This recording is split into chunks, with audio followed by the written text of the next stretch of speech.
যদি মন কাঁদে তুমি চলে এসো, চলে এসো এক ভরসায়। মাহবুব আলী জ্যাকি আসলেন, তবে এ ফেরাই যে শেষ ফেরা। যেই মাঠ তাকে চিনিয়েছে সেই মাঠেই নিলেন শেষ বিদায়। তার লাশ বহনকারী অ্যাম্বুলেন্সটি যখন সিলেট মাঠে পৌঁছায় তখন চারপাশ নিস্তব্ধ, তাকে শেষ বিদায় দেওয়ার তাড়াহুড়ো। এমনটা কি দিনের শুরুতেও ভেবেছিলেন জ্যাকি? বিপিএলে ঢাকা ক্যাপিটালসের ছিল প্রথম ম্যাচ, দলের সাথে মাঠে আসেন জ্যাকি। কিন্তু হঠাৎই ঘটল অঘটন। দুপুর 1টা নাগাদ মাঠে প্র্যাকটিস করতে করতেই বুকে হাত চেপে লুটিয়ে পড়লেন মাটিতে। ফিজিওরা দৌড়ে আসলেন। হার্ট অ্যাটাক করেছেন মাহবুব আলী জ্যাকি।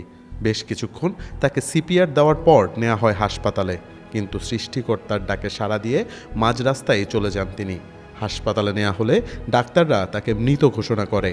ঢাকা ক্যাপিটালসের সিইও জানান তার সন্তানের পড়াশোনার খরচ বহন করবে ঢাকা ক্যাপিটালস।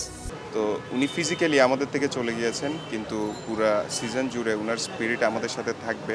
ইভেন আমাদের প্ল্যান আছে উনার বাচ্চা কাচ্চা যাদের আছে তাদের এডুকেশন ফ্যাসিলিটিটা আমরা যাতে সারা জীবন বহন করতে পারি, সেরকম আমরা একটা ডিসিশন নিয়েছি। আর যেটা রেনুমারেশন আছে সেটা থেকেও বাড়তি বেশ কিছু দিয়ে, যদিও ফিনান্সিয়ালি কখনো এই লসটাকে আমরা কভার করতে পারবো না। একজন শিক্ষক, একজন কোচ প্রতিটি খেলোয়াড়ের কাছে পিতা সমতুল্য। তাই তো জাকির মৃত্যুর খবর শুনে ছুটে এলেন মিরাজ।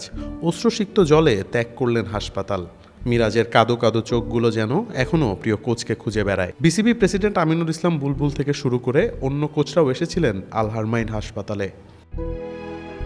ঢাকা ম্যাচ জিতল, কিন্তু ঢাকাকে শাবাশি দিতে জাকি ঠিকই এলেন লাশ হয়ে।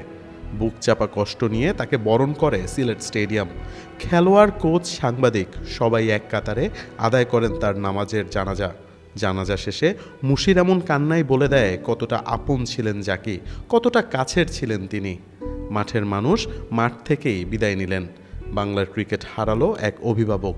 তবে বাস্তবতা এমনই কঠিন।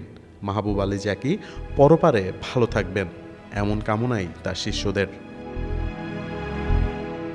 মোহাম্মদ আদনান, দেশ টিভি, সিলেট।